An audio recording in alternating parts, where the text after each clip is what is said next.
right. Go ahead. My name is Peter Frost. I work as the senior high pastor at a church in Excelsior, Minnesota.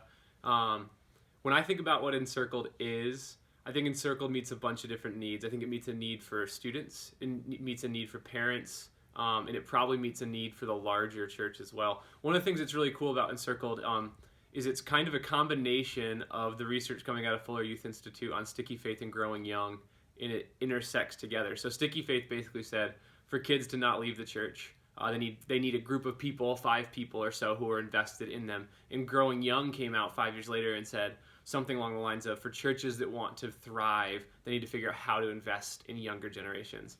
And what Encircles does is it puts students in the driver's seat to be able to say, I want to discover what's the purpose. Why does any of this matter? Does God care? Do I belong?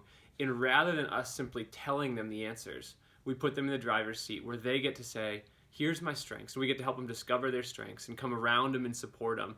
And they get to pick their team of 5 people who will walk through life with them. So you have this team that they build that's not youth pastor dependent, but instead it's kid dependent.